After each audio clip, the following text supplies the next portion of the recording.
Welcome back to quantum quest. आज हम class 12 physics का एक बहुत ही इंपॉर्टेंट और स्कोरिंग चैप्टर स्टार्ट करने वाले हैं, एटम्स। ये चैप्टर मॉडर्न फिजिक्स की फाउंडेशन है और नीट में ऑलमोस्ट हर साल डायरेक्ट या इनडायरेक्ट क्वेश्चन देता है। इस चैप्टर में हम समझेंगे Rutherford model of atom, alpha particle scattering experiment, Bohr model, hydrogen spectrum, the Broglie's explanation और एंड में एनसीईआरटी के अकॉर्डिंग पूरे चैप्टर का क्विक रिवीजन करेंगे। तो चलिए शुरू करते हैं। Rutherford model of atom. सबसे पहले रदरफोर्ड ने अल्फा पार्टिकल स्कैटरिंग एक्सपेरिमेंट के बेसिस पर nuclear model of atom propose किया। उनके अकॉर्डिंग एटम के सेंटर में एक बहुत छोटा, हैवी और पॉजिटिवली चार्ज्ड न्यूक्लियस होता है। एटम का ऑलमोस्ट पूरा मास न्यूक्लियस में कॉन्सेंट्रेटेड होता है। इलेक्ट्रॉन्स न्यूक्लियस के अराउंड सर्कुलर पाथ में रिवॉल्व करते हैं।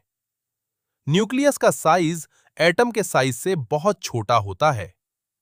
एक्सपेरिमेंट से क्या ऑब्जर्व हुआ? मोस्ट अल्फा पार्टिकल्स सीधे निकल गए, कुछ थोड़े से डिफ्लेक्ट हुए और बहुत ही कम पार्टिकल्स वापस रिफ्लेक्ट हो गए। इससे क्या कंक्लूजन निकला? एटम का मैक्सिमम स्पेस एम्प्टी है। पॉजिटिव चार्ज और मास न्यूक्लियस में कॉन्सेंट्रेटेड है। न्यूक्लियस का साइज बहुत छोटा है। NEET point. डायरेक्ट क्वेश्चन होता है, मोस्ट अल्फा पार्टिकल्स स्ट्रेट क्यों पास हो गए? आंसर है, because most of the space inside atom is empty. Limitation. Rutherford model atom की स्टेबिलिटी एक्सप्लेन नहीं कर सका। ये एनसीईआरटी की बहुत इंपॉर्टेंट लाइन है। अब आते हैं नेक्स्ट टॉपिक पर, alpha particle scattering experiment. Experiment में अल्फा पार्टिकल्स को थिन गोल्ड फॉइल पर बॉम्बार्ड किया गया। डिटेक्टर की हेल्प से स्कैटर्ड पार्टिकल्स को ऑब्जर्व किया गया। यही experiment nuclear model of atom की फाउंडेशन बना। NEET favourite question, gold foil क्यों यूज की गई? क्योंकि गोल्ड को बहुत पतली शीट में कन्वर्ट किया जा सकता है। अब बात करते हैं बोर-हार model of atom. Rutherford model की लिमिटेशंस को सॉल्व करने के लिए बोर ने अपना मॉडल दिया। फर्स्ट पोस्टुलेट, इलेक्ट्रॉन सिर्फ कुछ फिक्स्ड सर्कुलर ऑर्बिट्स में रिवॉल्व कर सकता है, जिन्हें स्टेशनरी स्टेट्स कहते हैं। इन ऑर्बिट्स में इलेक्ट्रॉन एनर्जी रेडिएट नहीं करता। सेकेंड पोस्टुलेट, सिर्फ वही ऑर्बिट अलाउड होगी जिसमें इलेक्ट्रॉन का एंगुलर मोमेंटम क्वांटाइज्ड हो। फॉर्मूला है m into v into r is equal to n into h upon 2 into pi, जहां n इक्वल्स 1, 2, 3 एटसेट्रा होता है। यह प्रिंसिपल क्वांटम नंबर है। थर्ड पोस्टुलेट, इलेक्ट्रॉन जब एक ऑर्बिट से दूसरी ऑर्बिट में जंप करता है तब एनर्जी एमिट या एब्जॉर्ब होती है, फोटॉन एनर्जी। फॉर्मूला है h into v equals E initial minus E final. Emission के लिए ई इनिशियल ग्रेटर होना चाहिए ई फाइनल से। Important formulas, 1. Radius of nth orbit, r into n equals n square a naught. 2. Energy of nth orbit, E into n equals minus 13.6 upon n square into E into V। 3.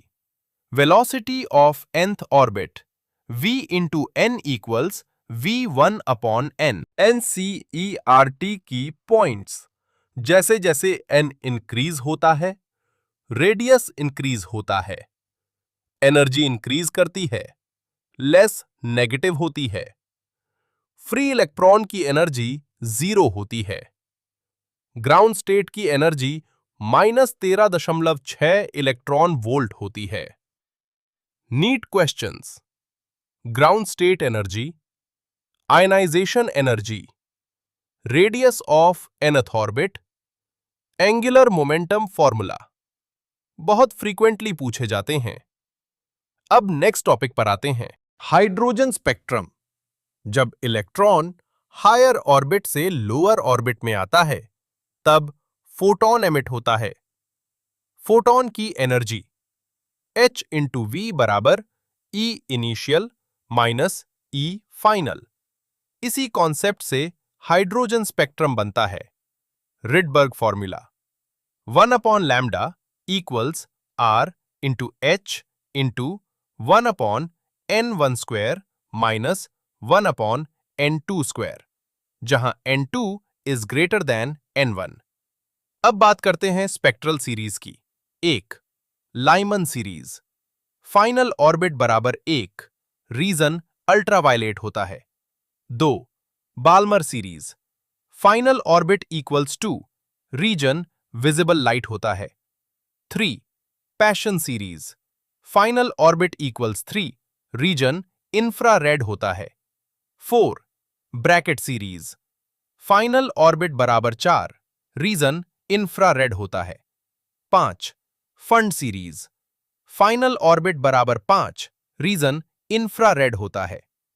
NEET memory trick, Lyman मतलब UV, Balmer मतलब visible, passion मतलब IR या infrared. ये direct factual question बहुत common है। अब आते हैं हम अपने नेक्स्ट टॉपिक पर, de Broglie's explanation of bourse second postulate. De Broglie ने कहा कि इलेक्ट्रॉन सिर्फ पार्टिकल नहीं बल्कि वेव नेचर भी रखता है। मैटर वेव की वेवलेंथ है लैम्डा बराबर h/p या लैम्डा बराबर h/m इंटू वी। उन्होंने एक्सप्लेन किया कि स्टेबल ऑर्बिट तभी पॉसिबल है जब इलेक्ट्रॉन वेव ऑर्बिट के सरकमफ्रेंस में एग्जैक्ट फिट हो। Condition 2 pi into r into n equals n into lambda. इससे हम फिर से मिलता है m into v into r equals n into h upon 2 pi. यानी बोर का second postulate de Broglie theory से एक्सप्लेन हो जाता है। NEET point, standing wave concept NCERT का बहुत इंपॉर्टेंट स्टेटमेंट है। इंपॉर्टेंट कुछ कॉन्स्टेंट्स याद रखना जरूरी है।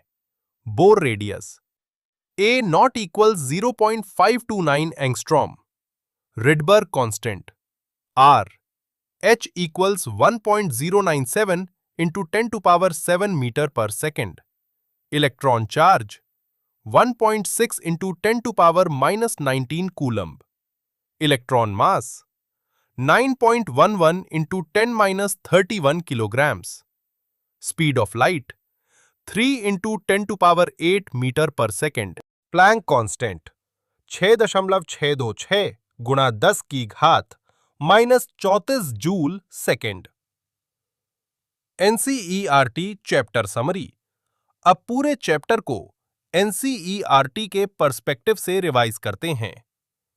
रदरफोर्ड ने न्यूक्लियर मॉडल दिया और प्रूव किया कि एटम का मैक्सिमम स्पेस एम्प्टी है, लेकिन उनका मॉडल एटॉमिक स्टेबिलिटी एक्सप्लेन नहीं कर सका। बोर ने स्टेशनरी ऑर्बिट्स का कॉन्सेप्ट दिया और एंगुलर मोमेंटम को क्वांटाइज किया। इलेक्ट्रॉन जब एक ऑर्बिट से दूसरी ऑर्बिट में ट्रांजिशन करता है, तब फोटॉन एमिट या एब्जॉर्ब होता है। हाइड्रोजन स्पेक्ट्रम इसी ट्रांजिशन का रिजल्ट है।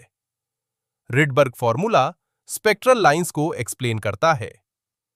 डी ब्रोगली ने मैटर वेव्स का कॉन्सेप्ट दिया और बोर के सेकेंड पोस्टुलेट को स्टैंडिंग वेव थ्योरी से जस्टिफाई किया। एनसीईआरटी का सबसे इंपॉर्टेंट कंक्लूजन यह है कि बोर का second postulate actually standing matter waves का स्पेशल केस है। NEET high yield revision. इस चैप्टर से सबसे इंपॉर्टेंट टॉपिक्स है। 1 रदरफोर्ड एक्सपेरिमेंट और observations. 2 limitations of Rutherford model. 3 Bohr postulates. 4 radius, energy और velocity formulas. 5 hydrogen spectral series. 6 Rydberg formula. 7 de Broglie wavelength. 8 standing wave condition. 9 ground state और ionisation energy. 10 NCERT statements related to Bohr model. और इसी के साथ हम atoms chapter की complete NCERT revision finish करते हैं। अब आगे आपके लिए नीट प्रीवियस ईयर क्वेश्चंस दिए जाएंगे। इन्हें खुद सॉल्व करने की कोशिश करिए, क्योंकि इसी चैप्टर में कॉन्सेप्ट से ज्यादा एप्लीकेशन पूछी जाती है।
Thank you for watching Quantum Quest.